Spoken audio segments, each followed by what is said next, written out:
let's just redesign the building, and let's get ourselves up to 1,600, so 100 below, or 1,650, to be just below to pay respect to One World Trade, but to be the tallest building. I made the decision. I said, change the design, come back with a building that's 1,650 feet tall or better. If we're going to build the first skyscraper, and we've waited this long to get a chance to do it, it needs to make a powerful statement. It needs to be the best.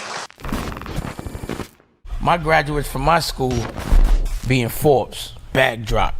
Bag drop. A mic drop, bag drop. Bag drop.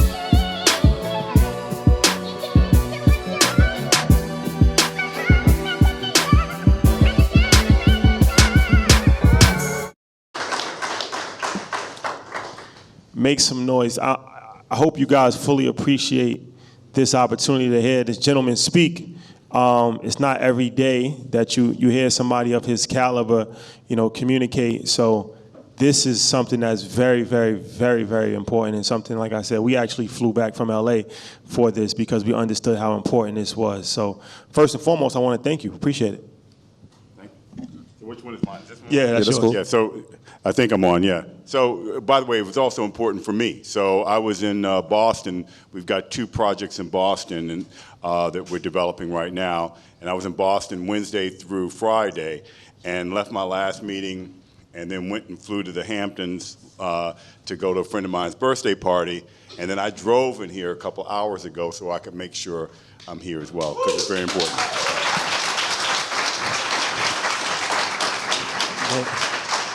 There you have it. So this is going to be a fun conversation, a high-level conversation.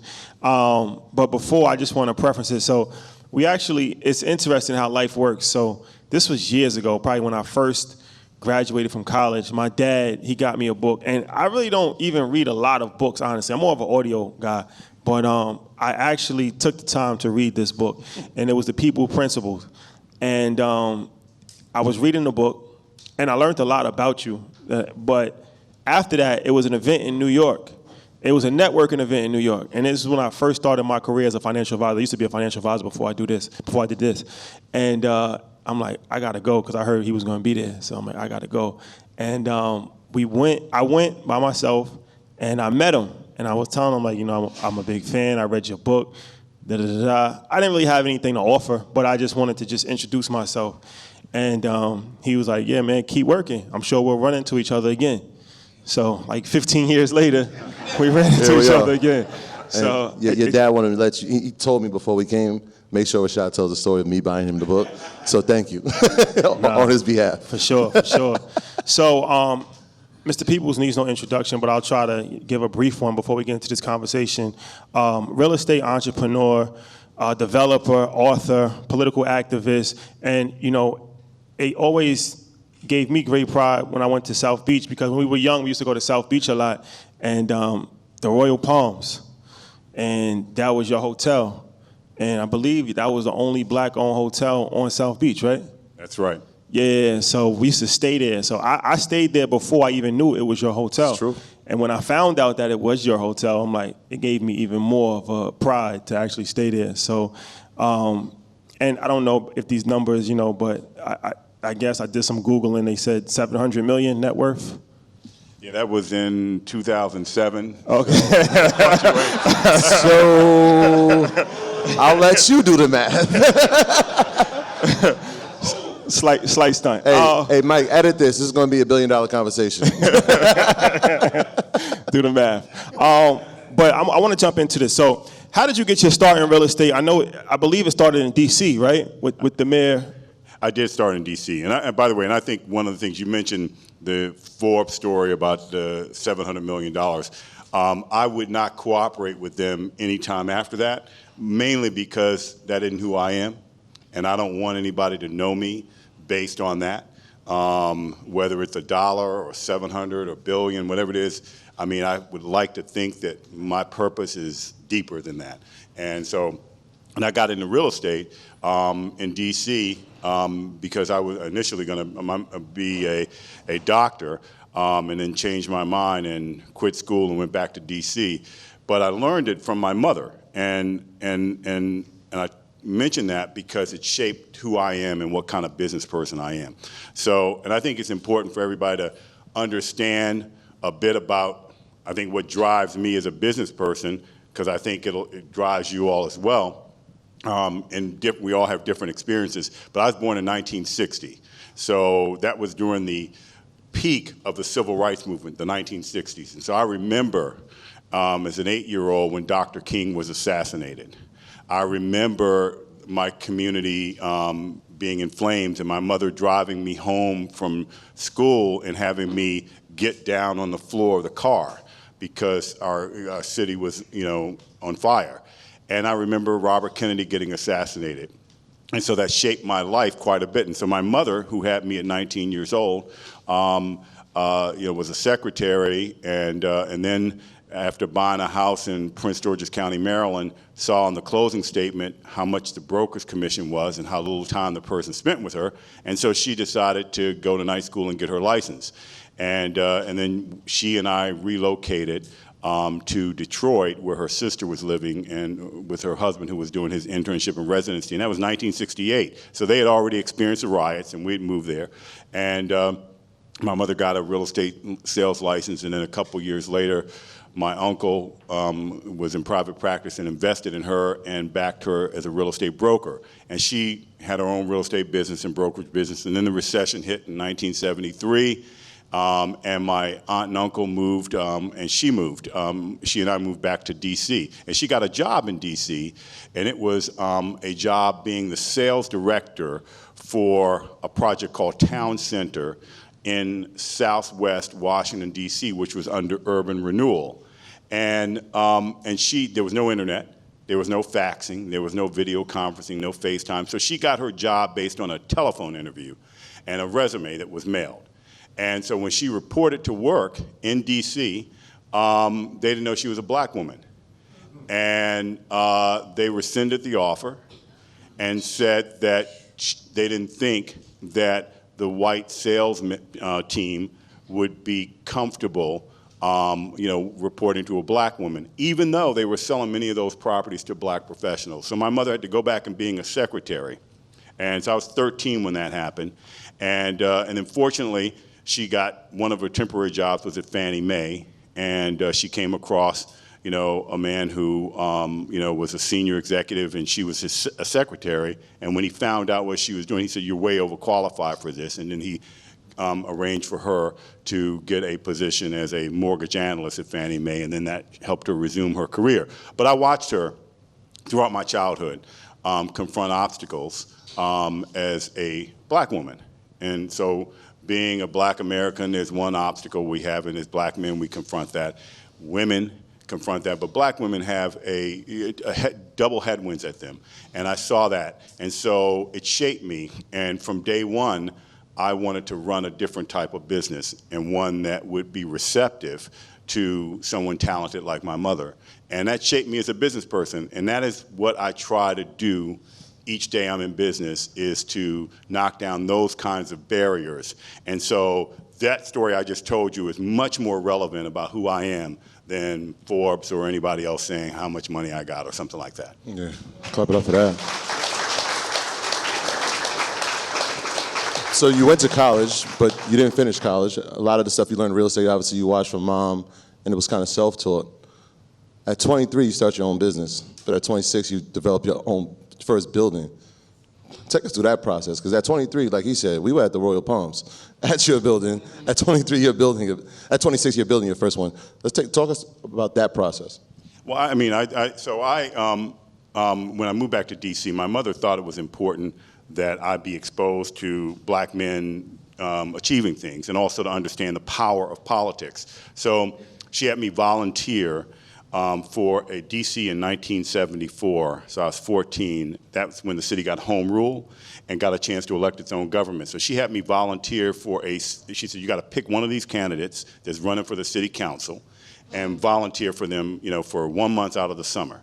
And I'm like, I don't want to work for free. She said, well, you have to do that, and you got to pick somebody. So I picked the most radical person, the most progressive one. And it was a guy named Marion Barry, and he had, he was the co-founder of SNCC with John Lewis, and led the Student Nonviolent Coordinating Council, and was very active in the civil rights movement with Dr. King, and had come to D.C. and was pressing an agenda for economic empowerment for black people. And so I volunteered for him. I was 14, met him a few times. He was a kind of talkative young man, and we were friendly, and I made him laugh a little bit. He won. And then, he was on the city council.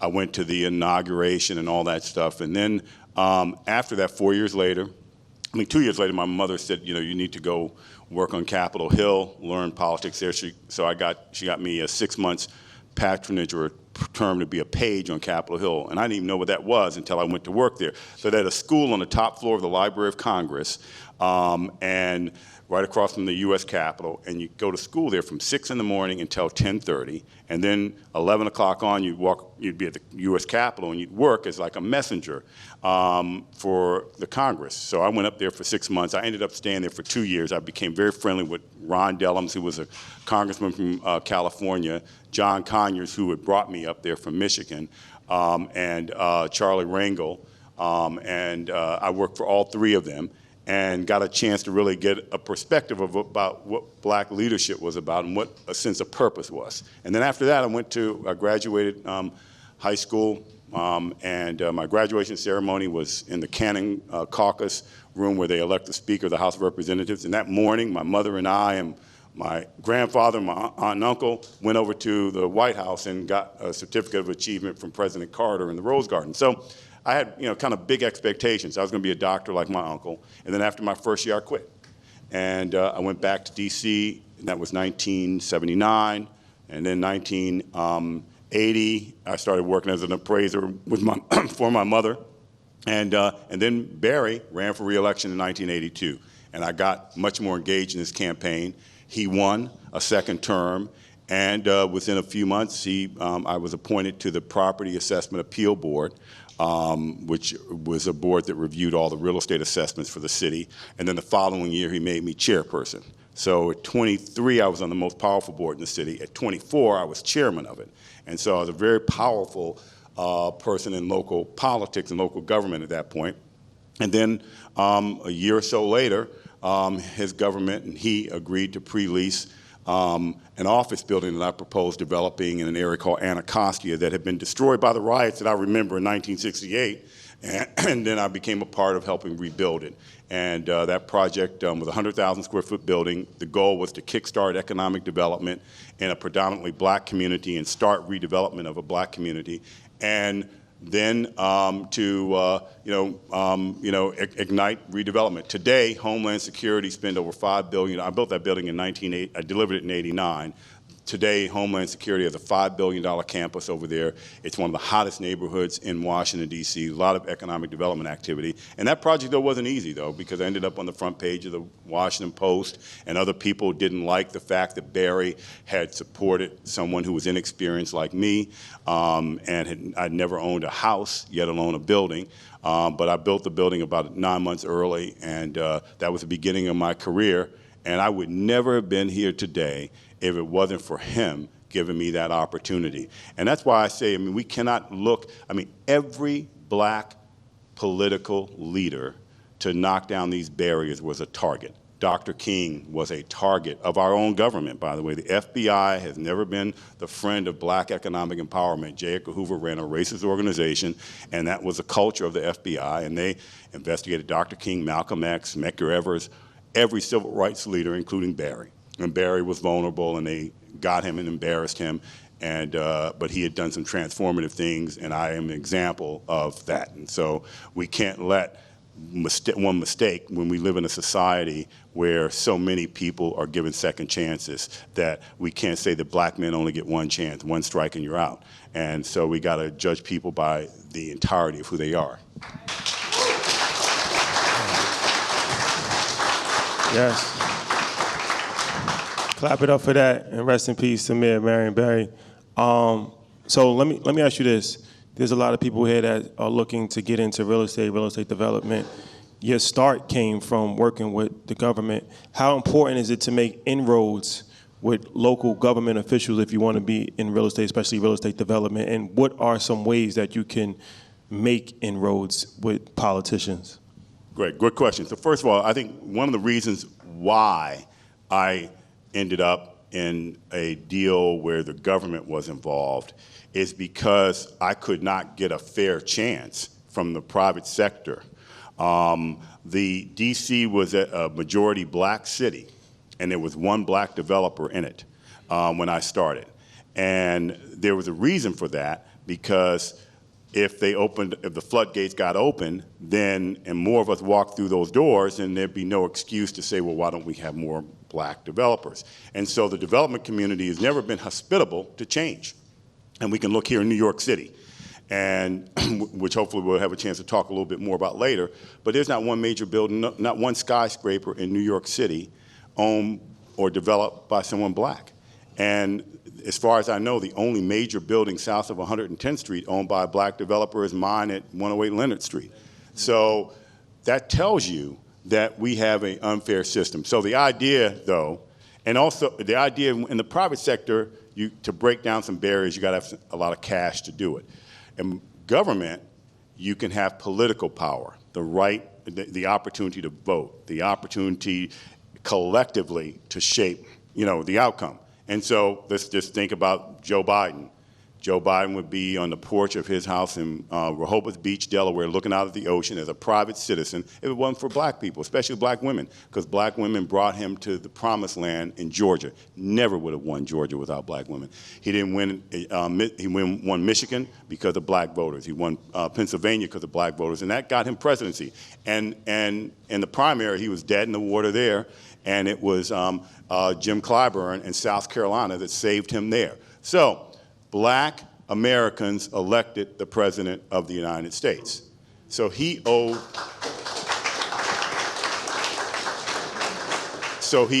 us a big debt. And it's time for us to collect it. And Juneteenth, while a nice, important memory, isn't enough to pay the debt. And I think that's part of the mindset that we need to have. So I got into public-private partnerships because I knew I got a fair chance. There was somebody fighting for me. The mayor of Washington, D.C. said, we're doing this. And it doesn't matter that you're complaining about it or you're saying that he's a protege of mine, so what? I'm doing this. And that was a political power, and the voters backed him up and kept reelecting him. And so public-private partnerships are designed for, in theory, fairness. So if we think about where we are in this country today, there's two issues that this country, the two moments in time right now for this country. The first one is a global pandemic. That COVID has decimated our economy and our country, and this is, a once in a century. The last pandemic of this magnitude was the Spanish flu exactly 100 years ago. And the second one is the unprecedented civil protest around the country, fighting and protesting for economic equality and criminal justice fairness for black Americans. So those are the two moments. So right now, those two moments are ripe for us because you have the government spending trillions of dollars to rebuild our economy, and supposedly the private sector has heard the voices of the protesters and all of us about this quest and our quest for fairness. So the private sector doesn't have those burdens of responsibility. I think they're getting closer to that. So the public sector provides economic opportunities. And so the government does affordable housing by and large. And so my view is that shouldn't affordable housing be reflective of the population demographics of the people who occupy them? And shouldn't the economic benefits from them be reflective of the population demographics? Shouldn't development opportunities in New York City that is 69% of people of color and 53% female, shouldn't those opportunities be distributed reflective of the population demographics? They should be, and they can be, and we have the currency to require that. So that's why I like public-private partnerships. And then on the real estate side, the simplicity of it is that we don't, if I want to go and build a tower in Manhattan, and the site's worth $500 million. I got to go pay $500 million, and that's and whoever pays the most money is going to win that, is going to get the right to buy that property from the seller if it's a private seller. The public sector, the government wants other things. They're not land speculators, so normally they want a certain outcome. They want a certain type of building. They want a certain type of use, and in theory, they say now more often they want inclusion and diversity. And so those are other grading criteria that are not as relevant to dollars. So you can not have to pay as much. The other thing is that you don't pay for the land until you're ready to develop the land. So think about that for a second. Let's use an example. There's a project called 11, X1, right on the High Line that went into foreclosure, et cetera, and that was developed by HFZ. They paid $1 billion for that site. Took them 3 years to develop that site, to start construction. So the carrying costs were about 20% a year, property taxes, insurance, debt service on the interest and the equity. So that's $200 million a year. They're carrying that cost, right? So you're starting off with the land actually costing $1.6 billion. Now go up the street to Hudson Yards, and Related has that whole development there. They don't pay until they commence construction on a piece-by-piece basis. They fix their price back when they got the rights to do it in, I think, 2007. And you know how prices have gone up, so they got this big arbitrage. And then the city and the state gave them a subsidy, apparently, of about $2 billion. And they built a subway station to support that. So there, the developer has made billions of dollars just on the land appreciation and the valuation of the subsidies.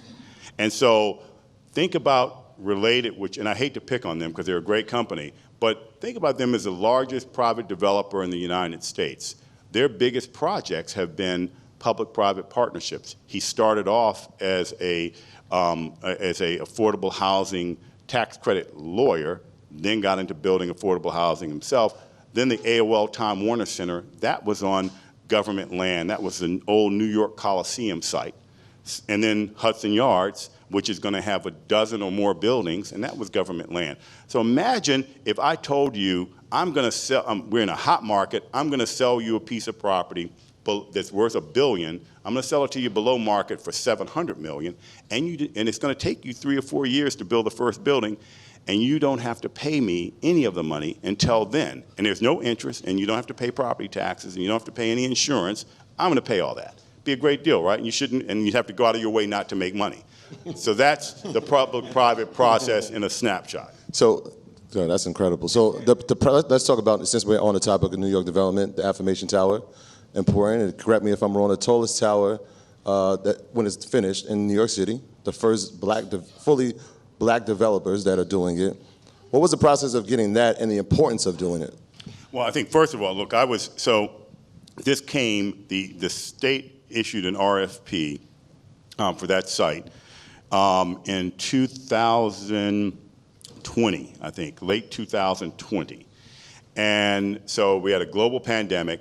Already people were leaving New York, businesses were leaving New York, office market was soft before the pandemic. So initially when I looked at it and my team looked at it, we all agreed to pass. And then I happened to be reading an article about Hudson Yards. And I'm like, wait a minute, we ought to go, maybe we should go after this site because the chances are we won't be building anything for 3, 4, 5 years. So, and prices are down now, so maybe we take a shot and tie it up. So we kicked it around and we looked at what the use could be. And then I thought about it and I said, if I'm going to take a risk and do something in New York, because this is probably the last big deal I'm going to do in New York for a while, how do I want to do it? I want to do it differently. And so I started off saying I want it to be all black owned. Or majority black owned. So I called up Cheryl McKizak, who runs the oldest black owned construction company in the country, and I said, look, I want you to partner up with Suffolk, who is the largest privately owned construction company in the country, who we do business with. I want you to partner up with them. We're going to do this on a joint venture basis, and we're going to develop this project, and I want you to also be a owner in the development. So she came in on the development team as well. And then Craig Livingston of Exact Capital brought him in, and then our company. But I recognize, and I think this is always very important, I think the true mark of business intelligence is to recognize our own limitations, right? So I had never built a skyscraper in New York before. So I said, okay, well, let's make it so that's not an excuse not to pick us. So I contacted a friend and business associate, Steve Witkoff, who had just finished a building called 111 Murray, which was a super tall building and geometry-wise similar to what I wanted to build. And brought him in, and he's a 20% partner, and his company and our company are co-developing it. And so once we had the ownership set, and I said, okay, I want to build a transformative building. I want a black architect, but I want to send a message.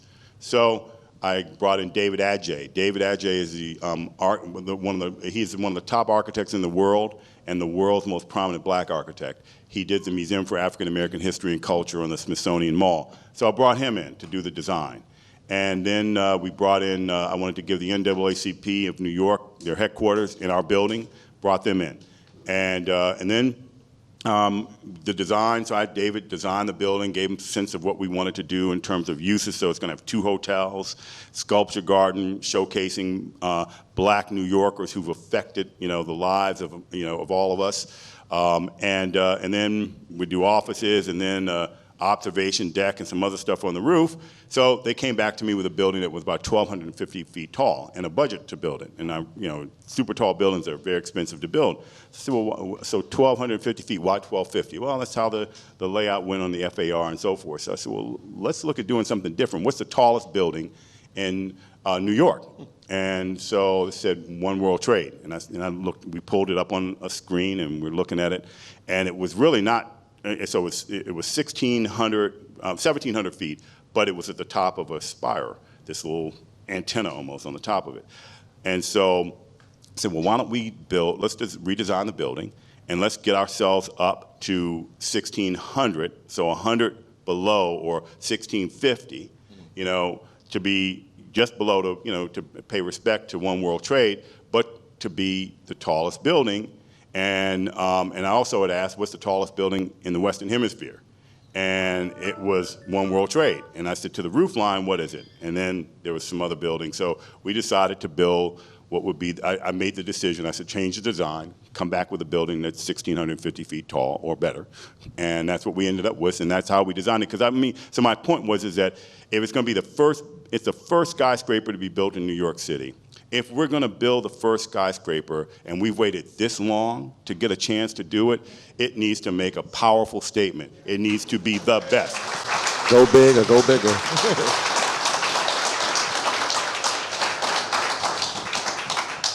So can you walk us through, how does financing for a project like that work? I think that, the thing about development, and I'd say one of the other elements of why I think I've been successful at this is that I'm a dreamer. I'm a Pisces, and I remember my mother telling me. That makes. When's your birthday? March 2nd. March 3rd. All right. I'm February 27th, so we're all Pisces. We got a March thing going, man. Yeah. Pisces. Shout out to the Pisces. My mother told me that Pisces were dreamers. And so I said, okay, and I took that kind of almost negative. It was like a challenge. I said, well, I'm going to dream big, and I'm going to make them come true. And so again, we talked about this earlier. I worked initially for money because I wanted to be able to eat and have a roof over my head like everybody else, and to live well, and then be able to live as well as anybody else. But it got to a point real fast and it was never just that. But I got to a place where I wasn't looking to work for money. I was looking to work for transformation. I wanted to do something very different, and I wanted to make a statement, and I wanted to knock down some barriers so that we could have greater diversity and inclusion, because I just don't think that black Americans we should not be burdened with a disproportionate burden of poverty. And the way that changes isn't by somebody giving it to us, it's that we got to go out and set the course ourselves. So I've always worked to try to do bigger. So I always look at the next bigger deal, the next bigger deal, the next bigger deal. And I always figure, I learned a long time ago, I'll figure it out as I go. And so in this instance, though, I had to prove to the state that we could afford to build it. So the debt, I contacted a fund that we've done a lot of business with, that I know the CEO of the fund, and said, look, we're doing a $3.6 billion development. So good news is you can deploy a whole lot of capital, but I'm going to need you to step up and lend us 60% of that. And then I called one of the largest asset managers in the world who've been touting how they're going to be more inclusive in ESG. And I said, I want you to think beyond affordable housing. I want you to think beyond, helping a few small business people. Let's think bigger. You're going to build the tallest building in the Western Hemisphere, and it's going to be an instant landmark. And you also are going to get to deploy over $1 billion. And so You're going to get to deploy $1 billion. Because in the end of the day, they're in the business. You got to think about this. They're in the business to make money. They have to deploy capital to make money. Give you an example. Blackstone just did a fund and raised $25 billion for an equity fund. There's so much capital going on out there that they can't deploy enough. There's more capital than there are opportunities. They just don't look at us as a business opportunity. They look at us philanthropically, as opposed to seeing us as a place to do business and people to do business with. But there's a tremendous amount of capital. So when I was at an event the other day speaking, and I was saying, because I gave a statistic that showed how unfair, white men have this, tremendous advantage. I said, nothing will ever be taken from you guys, because they can't deploy all the capital now. So you want to deploy it all, it'll be better. You'll make more money because you'll be able to lend all the money out. So anyway, so the long and short of the story is that we got this firm to step up to over $1 billion of private equity, and then to commit to that and give us a letter. So we went to the state, and when we presented, the one thing that the analyst said is, who was doing the financial analysis, and the consultant said, we have no doubt that you all can finance the building. And I thought that was a pretty powerful statement. A $3.6 billion building. We proposed building a bigger building than anybody else, and we proposed building a taller building than anybody else, and we proposed unprecedented diversity, and also had the money to pay for it. And so I thought that was a winning proposition. And then Andrew Cuomo had to leave office, and then we got a new governor, and she's tiptoeing around, and so they have now canceled the RFP and are going to reissue it. And so that is indicative of what kind of happens is that, in New York more than any place else, is that when we cross the barrier, then the barrier gets moved. But we are close to making an announcement to bring the Civil Rights Museum to Affirmation Tower as well. And we're not giving up, and there's such a great deal of support for what it stands for. And by the way, I am building it for what it stands for. I will be risking almost all of my net worth to build it, but it's something that has to be built. And I want to build something so that when our young people look at the skyline, because that's what New York City is known for, when they look at the skyline, they can see that the tallest building was built by people like them. Powerful. That's powerful. As you were speaking, I remember this Jay-Z line. He was like, there's more blacks the higher I go. And so you're kicking down doors, you're breaking barriers for all of us. I'm wondering, was there somebody that helped you, like in the mentorship role, as you're climbing this ladder? And on the other end, are you seeing young, more black African Americans as you're climbing that you're like, you know what, I love what you're doing in this space, let me give you some tutelage as I grow as well? Yeah, look, when I started, there were not many black business people in the real estate space, and very few black entrepreneurs. And so my mentorship really came from black politicians. I cannot underemphasize what I learned from Marion Barry. And I can't underemphasize what I learned from a John Conyers or a Ron Dellums. They were my role models. And then I'll never forget, and it was Barry who introduced me to other black business leaders in DC. And so when I was doing my first building in Anacostia, the first building I did, so there was another developer who had wanted to develop that, a white developer. And so he leaked out a story to the Washington Post. So one day I came from a meeting outside my office, and my assistant gave me, the messages were on sheets of paper back then. This is 1986. And so the call from a reporter at the Washington Post. I said, wow, this is great. They're going to do a nice story about, this nice building that we're doing, built by a Washingtonian, a black developer, redeveloping a major project in a historically black community. We're rebuilding our community. It's all good. It's going to be a great story. So I called the reporter back. Reporter gets on and says, hi, I'm Tom Sherwood. I'm an investigative reporter from the Washington Post. I said, what do you mean investigative reporter? And he said, well, we're looking into your relationship with the mayor and how that resulted in the city paying you more than what the rent's worth for your building. And I'm like, okay, well, let me call you back.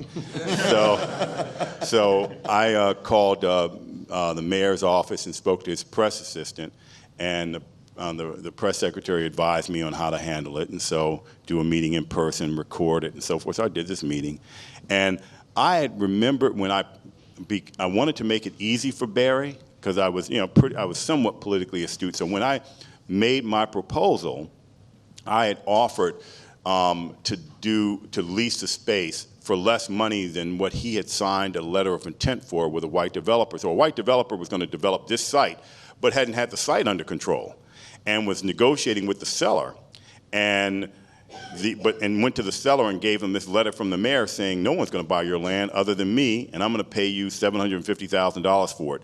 The broker for that seller happened to be a subtenant of mine and brought the deal to me, and that's how I got it. So we offered, the mayor signed a letter for $22.50 a square foot. I did a letter for $18.75, so less money. And so it's a better deal for the city. So this guy did this article, and it was on the front page of the Washington Post next to the Iran-Contra articles of Ronald Reagan. There was my little building in Anacostia. I'm like, God, I'm trying to get ahead, and this is what I got to deal with. And I'm 26, so I'm really not, mentally is strong enough to deal with an attack from one of the most powerful media organizations in the country. I'm like, why are they coming after me? So I went to lunch that day to meet a friend of mine, and I went to this place. It's called Joe and Mo. So it was a power lunch place of D.C. A lot of real estate power brokers and political power brokers locally, and some black business people. It was kind of the hangout for the business establishment there in D.C. So I walk in there, and the head of the oldest and largest black bank in the country, Independence Federal Savings Bank, and the guy's name was Billy Fitzgerald. And so I walk down these stairs coming into the restaurant. I'm like holding my head down a little bit. Billy comes over to me, and I was, as I said, 26. He was probably my age now, 62. So he comes over to me and he says, welcome to the club. And then he explained to me that you are not going to have a fan club here. There's not going to be a cheering section for you. There's just going to be landmines and obstacles. And the cheering section is going to be us. We're going to cheer for each other. And you're going to cheer for each other. And I want you to remember this day, that how you're feeling. Well, some of our brothers and sisters are going to feel that same way. And I want you to do what we're going to do today. And so he said, you're taking a day off. I had my lunch. We hung out. We played poker and hung out in the back room and played cards and had a good time, and it cemented a friendship for the rest of my life with him. Always going to be obstacles in life. Is there a set of real estate commandments that you live by? I know location, innovation is something that I know you were credited for. So can you explain that? And are there real estate commandments that you live by? Yeah, there are. And the number one is make your money going in. So I gave you a little hint about public-private partnerships. So rumor has it that Hudson Yards, before the pandemic, related was up $3.5 billion on land value alone, and that gave some resources to buy the Dolphins. So that's what rumor has it.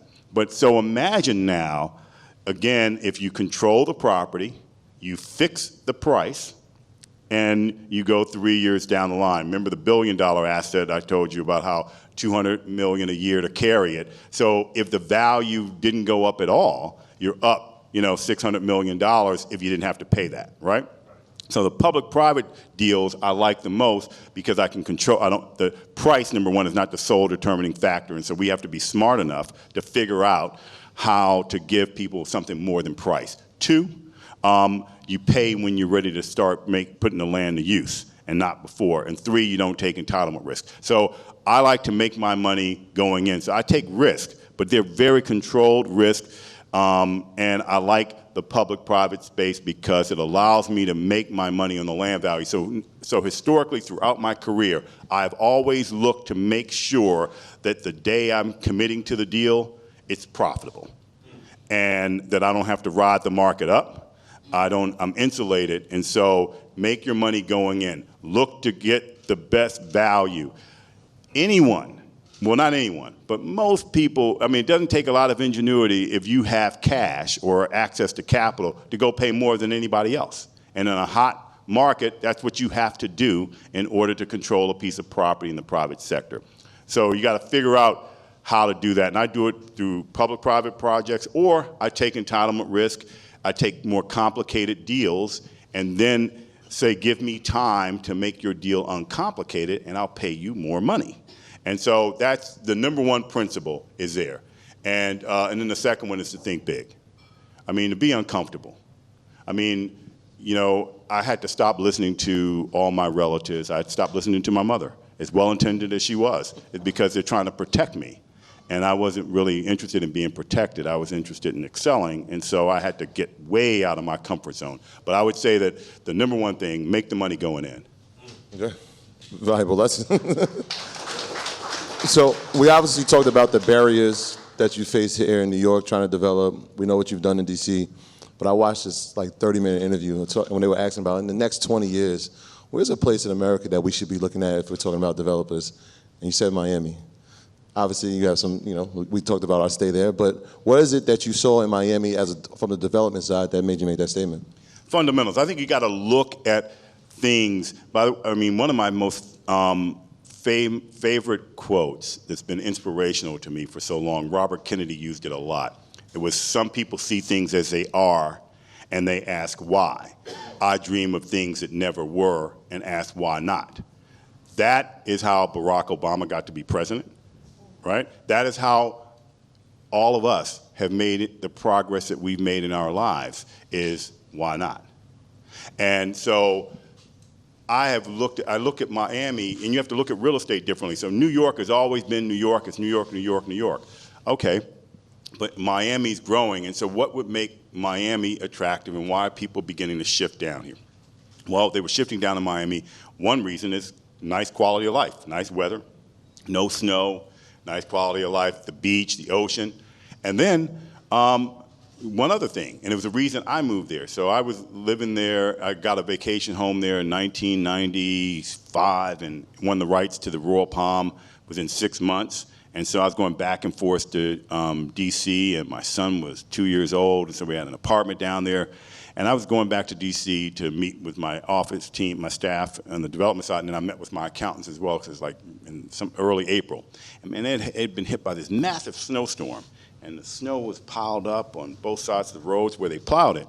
So I met with my accountants, and they were telling me how much I owed in local taxes. And I'm like, why am I paying that? I mean, I don't, my son doesn't go to public schools, he goes to a private school. I mean, I don't use the infrastructure here. I'm not burdening the infrastructure with that much money. And he said, well, you know, you could save all of this if you just became a Florida resident. So I said, really? All of it? And he said, all of it. So I got a home in Miami, I sold my house in DC, and I moved my company down to Miami. And I did it because of quality of life and economics. So I always felt, okay, if I made that decision, and Washington, D.C. is my hometown. I mean, if I'm gonna have home field advantage, it was there. It was a predominantly black city. I knew the entire political establishment, and I'd learned to navigate the city, and I picked up and left. So I felt that if I were willing to do that, I mean, couldn't that argument be made by many more people in DC, many people in New York, many people in Chicago, and so forth? And I felt that that would be the case. And also, I found Miami to be more multicultural and more diverse on an everyday experience, as opposed to I saw New York as more segregated. I saw D.C. as more segregated.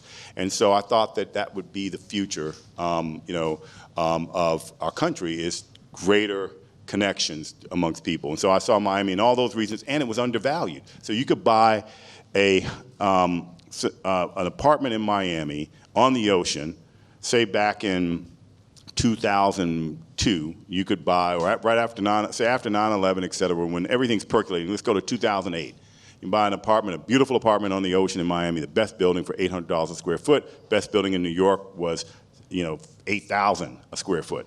So the economics were more compelling. And so I thought for those reasons, Miami had a lot of runway, because it could compete favorably to New York, and it can compete favorably to Chicago and other areas in the Northeast and the Mid-Atlantic. And that's all true. And then Citadel, Ken Griffin, Illinois' richest citizen, just announced yesterday he's moving his whole company down to Miami. 1,000 people, and taking his money with him. And I think more and more New Yorkers are down there as well. So I think looking at what can be as opposed to what is a great way to invest in real estate. They're also trying to become the crypto capital of America. They're taking strong steps forward with that. So, yeah, Miami real estate is hot right now. But let me ask you this, as far as the real estate market in general has not declined. Even when the stock market has declined, crypto has declined. Real estate has continued to go up, and now, interest rates are rising. It's pretty much, I think we're already in a recession, but they haven't announced it yet. They'll probably, after this quarter, we'll probably officially be in a recession. So people are concerned about real estate. What is your overall thoughts about the real estate market, commercial, residential? Are you concerned, or do you have any fear in it? Well, I mean, I think your assessment is right. I think we are in a recession. We're seeing it, and the statistics will start showing it soon. I think that real estate, if you're in the real estate business, then you can make money in every aspect of it. So I made more money, the most money at the time of our company's history, back in the early 1990s when I started buying. Because we had a banking and financial crises, and the junk bond crises and the S&L crises in the early 90s. I started buying up land in downtown D.C., at 20 cents, 10 cents on the dollar. And I was able, I bought one building for $5 million, and then cut a deal with the defaulting tenant to pay off their lease for $1,250,000. So I paid $3,750,000.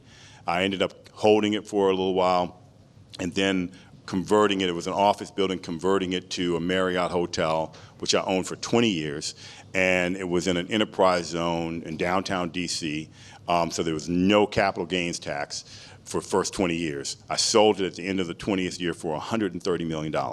And I put all in, I think I had $20 million in it. So there's always a way, and we made money all along the way too in cash flow. So if you're in the real estate business, there's going to be great buying opportunities. But I think places like New York, the real estate market's pulled back in New York. And overall in the country, while prices have been holding, volume is down for the 4th straight months. So, but all markets aren't created equally. So New York, there's no reason just fundamentally to think about how New York could continue to hold values, right? Because now it'll hold it at the moderate level and at the what would be entry level for luxury in New York, which is a couple $1 million, because it's supply constrained. But going up beyond that, people are going to be much more interest rate sensitive, because now the cost of a mortgage is double what it was a year ago, and also less people are living here, and people are working remotely. So a place like New York, you'd have to look at certain pockets, but overall, as a market, it's going to pull back. Miami, where they can't build the housing quick enough. They can't build office space. We're doing 2 buildings in office buildings in South Beach because there's not enough office space. And so for King Griffin's going to have to, I don't know where he's going to have his employees. I mean, they have to be in an apartment or something. I mean, they'll work remotely because there's no space for them. So that market is going to continue to attract Nashville, the Sun Belt in general, but the cities with strong fundamentals, lower taxes, business friendly, and opportunity for growth and quality of life. And so you're going to see some of those markets. Chicago's in big trouble. DC on the office market is in terrible shape, and because people are working remotely. So all markets, it's important that everybody think about this.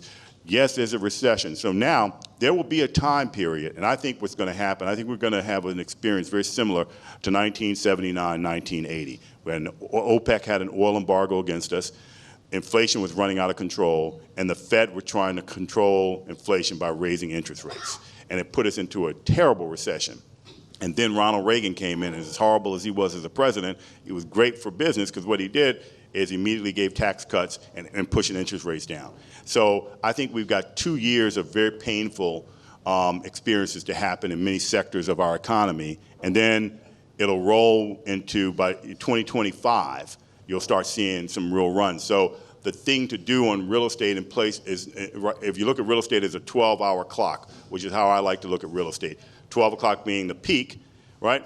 Then you want to definitely not be a buyer, at 1 o'clock, 2 o'clock, 3 o'clock, right? Because you're losing money, right? So you want to start buying, though, about 4 o'clock, 4:30. And you want to buy all the way up until like 7, 8 o'clock, 9 o'clock, because you're making money. But you buy. So, but from 12 to 4, you're a student of the market. And then from 9 o'clock, 10 o'clock, depending on when you bought, you're a seller. And if you play it that way, then you can always perpetually be in real estate. And our company, I focused our company on geographic diversification. That's why we are in multiple markets, because while New York may not be moving, Miami's on fire, so we just do more there, or Charlotte is on fire. So, Boston, life science, office market in Boston's struggling, but life sciences is on fire. Big backlog, so we're doing 2 life science buildings. So playing geographic product type diversification and being in the real estate business. So make money when other people are losing money. Happens all the time. Whole lot of game. So can we talk legacy for a sec? Because your company is first generation, right? Obviously, your mom introduced you to real estate, but your company, you've started the business yourself. You got 2 children. Obviously, your son's in real estate. Your daughter, I'm assuming, hopefully. How did you get them involved? Did they just get a natural interest for it because they were watching what you were doing? Well, it's interesting. My son did not want to work in the company when he was a teenager and so forth.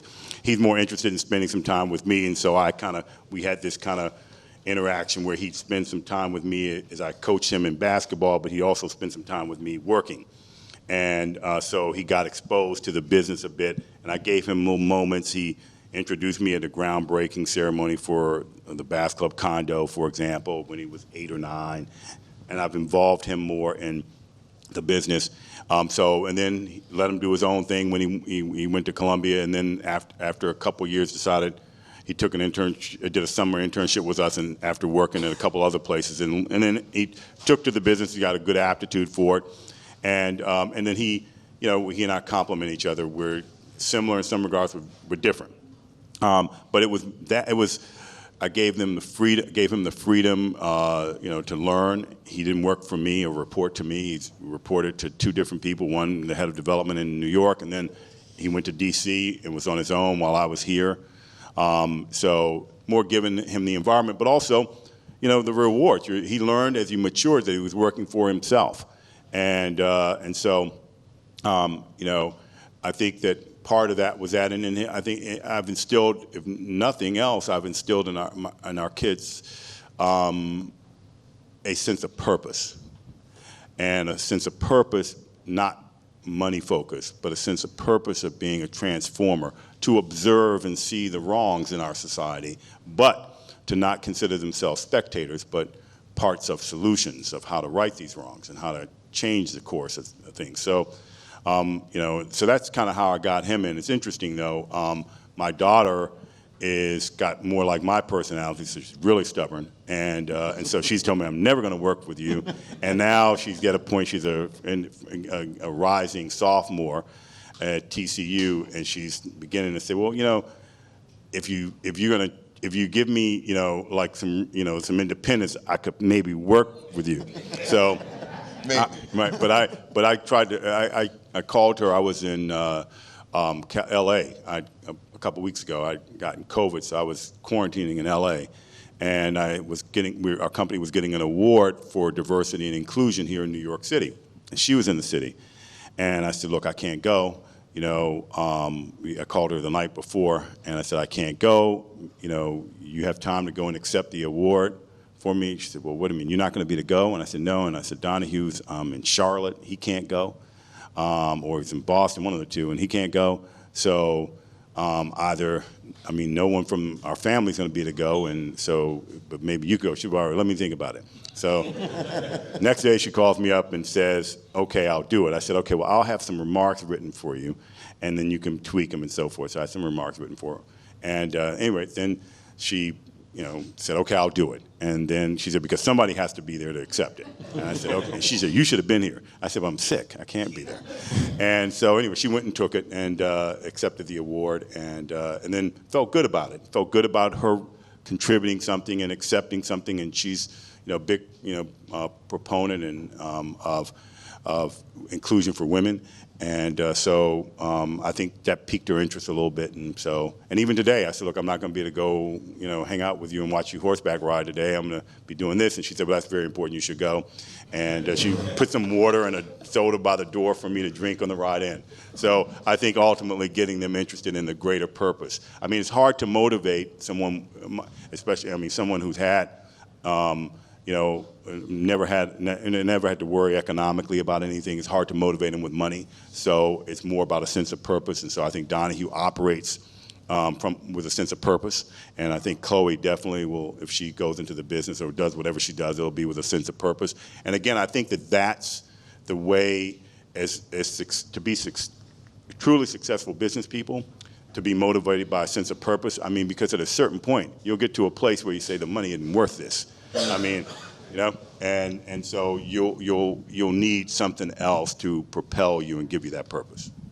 So in 2019, you announced a fund initiated to $500 million fund, I believe, for minority and women developers. So how has that gone?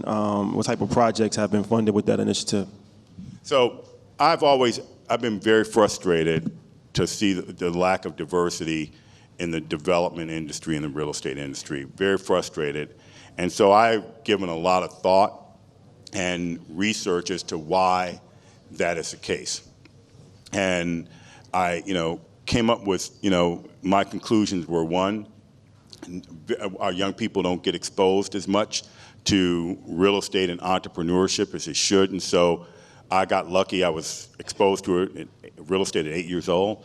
But so how do we do that? And so we can do that through exposure early on, through putting it in public school systems. To learn about American history, and the founding fathers is useless to our young people, as opposed to why not teaching them about how to manage money, how to go into business, and so forth. I think so. Exposure to the industry itself and opportunity for adults to get into the industry by having opportunities to work in companies and to learn the business. And then the other one, and the bigger one, was capital. So every black business person I know, and I gotta believe that I'd be interested to see, is there one person in this room or anybody in this room who's in the real estate business or any kind of business doesn't need any money? Speak now. No, I'm serious. Okay? Raise your hand if you have all the capital you need to start or grow your business. Now think about that. One person in the background, okay. One person, all right. So, all right, now all the room in here, right? So I'm like, everybody I know, so why is that the case? So I did some research.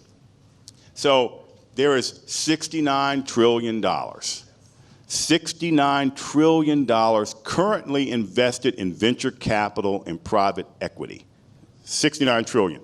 Now Biden spent less than $2 trillion to try to save the country for COVID and build back from the recession and all that. And $69 trillion in that two sectors. Now, of that $69 trillion, less than 1.3% is invested in firms founded, run, or owned by women and people of color combined. 1.3%. Now, I'll give you a little footnote. Last year, the one group who started the most small businesses of any category were black women. 30% of all small businesses in the United States in 2021 were started by black women. Black women get less than 0.2% of venture capital or private equity. So imagine the unfair advantage. Majority of the country are women, are female. The country is becoming more and more diverse. And so yet we don't have this kind of access to capital. So white men receive 98.7% of all capital. Imagine that. Now imagine how unfair that is. And so when you look at that, I said, okay, well, we got to do something about it. So I can do a private equity fund. I've been doing this for a long time. So I said, I'm going to raise a private equity fund, and I'm going to raise it for, minority developers and women. And so initially I was told, one, you can't do that. I got to say it's for emerging developers, and because I can't do it based on race, and I can't do it based on gender. So I said, okay. So I go to these public employee pension systems, like say New York City, for example. Now, I'll give you an idea. New York City, 80% of its workforce is people of color, the government, and over 60% of its workforce is female. And yet they have invested less than 3% of their money in firms run or managed by women and people of color combined. And so I went to them, I went to others, and they say, hey, we invest in your company, but we think it's too risky to invest in, minority firms and the small minority firms. And so I have been going around trying to raise this money. I got the state of California teachers gave us a proposal, a term sheet, and we've got some proposals from a couple of different banks. But it's been the hardest exercise to raise. I mean, it took me 35 days or so to get the commitments to finance, our building in Tribeca. It was $540 million.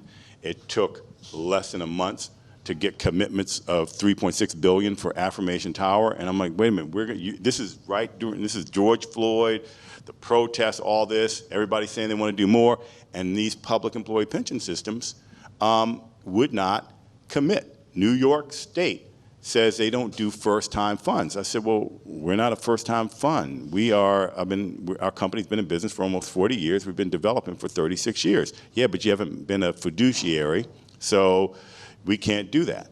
So we have yet to raise a little tiny $500 million fund. And I just told you all, Blackstone raised last month $25 billion for opportunistic. And now the irony is that both the comptroller of the city of New York and the comptroller of the state of New York, Tom DiNapoli, are elected. And no Democrat can win statewide without winning New York City, and no Democrat can win New York City without getting the majority of the black vote. So we need to be more educated about how our capital is deployed. And the irony is, in New York City, again, 80% of the workforce are people of color. And yet we can't get fair access to our own money. So the challenge is access to capital. So if all of you all want to be in a position where one day you can raise your hand like the woman in red, you all need to be engaged in the political process because it's our money. But yet we can't get access to it. Fair access to it. I wouldn't be making this an issue if the 69 trillion was deployed reflective of the population demographics of our country. But it's unfair to have to compete at such an extreme disadvantage. Now, that doesn't mean we give up or have an excuse. I don't look at it as an excuse. I didn't expect it to be harder. My grandparents told me I was going to have to be twice to 3 times as good and never expect it to be easy. I would have hoped by now it would be easier, but it isn't. So my advice is don't expect it to be easy. Keep pushing hard and keep fighting and growing your business and being successful like that 30% of the black women who were starting businesses last year. They didn't give up or quit. They kept going. But at the same hand, we cannot ignore this systemic discrimination when it comes to access to capital. Remember what Dr. King said during the Civil Rights Movement, what good does it do the Negro to desegregate a lunch counter when they can't afford to buy a hamburger, right? So there's a capitalistic democracy, and we need to be active, equal participants in that capitalism. And you all cannot accept this unfairness. And so it's important that you all challenge the system too and demand that these politicians step up. Because think about it, again, this city is majority minority. Why is capital not deployed that way? But that's why I'm doing this fund, and I'm keep pushing. And by the way, I committed to putting up 10% of the fund. I'll never forget, I went into one meeting with the owner of a big private equity fund, and we're talking about, I said, I'll put up, we're raising $450 million, and I'm going to put up personally 10% of it. Now, Blackstone and their $25 billion is putting up like 1 or 2%. And the guy said, you're putting up 10%? And I said, yeah. He said, well, why? I said, you think anybody's going to give me any money if I don't put up 10%? They said, you don't have enough alignment of interest. I said, I want the fund to be raised. So I'm going to keep pushing. And I'm doing it because I know, because of all of you all who didn't raise your hand, I know the challenges that you're having. And that's why I'm going to keep trying to do it. And if I fail, I'm going to keep trying and raising this as an issue. And what I really would like, if I could ask anything from you all, is for you all to start raising this as an issue. It's just not fair, and you shouldn't accept it. And let's imagine the world in a place where out of that $69 trillion, 13%, which is our population demographic in the United States, went to black businesses. So that would be $8 trillion. We'd all have our hands up, right? So I need you all to realize that this is the frontier that you're going to have to keep confronting, but you're not getting the capital because your ideas aren't as good. You're not getting the capital because you're not capable. You're getting the capital because the way it's deployed is systemically discriminatory, because what these pension funds do is they don't deal directly with us. They deal with Blackstone, BlackRock, Goldman Sachs, and others, and they deploy capital. And capital is deployed by human beings. Companies execute their plans by human beings, and those human beings bring their own perspective. And if they look at you philanthropically, then you're not going to get anything unless they want to give it to you. So before we wrap, I want to ask a question that I'm sure a lot of people are asking, so I'll ask for you. There's probably a lot of emerging developers here. How can they work with you? Well, anyway, first of all, anyone can reach out to us, and we will try to connect you with some place to have capital. But ultimately, the emerging developers all need to demand to write the comptroller, to write the newspapers, to do op-ed pieces, to write to your politicians, to call them. You want fair access to capital, because that's really what this is all about. And we are never going to make the great progress. There'll be an outlier. There'll be a Robert Smith. There'll be my friend Tracy Maitland or Byron Allen or me or somebody. We'll be outliers, right? But that's because we found that little kind of crack in the wall that no one could see, and we just, by luck, happened to hit it. And so, but in terms of having a meritocracy, that means that we got to open up the doors of capital. And you all can't have to do it. I cannot do it by myself. I can raise the issues, and I promise you I raise it every time I have a conversation in the media or in environments like this. But you all have to be the change agents. You guys cannot accept this anymore.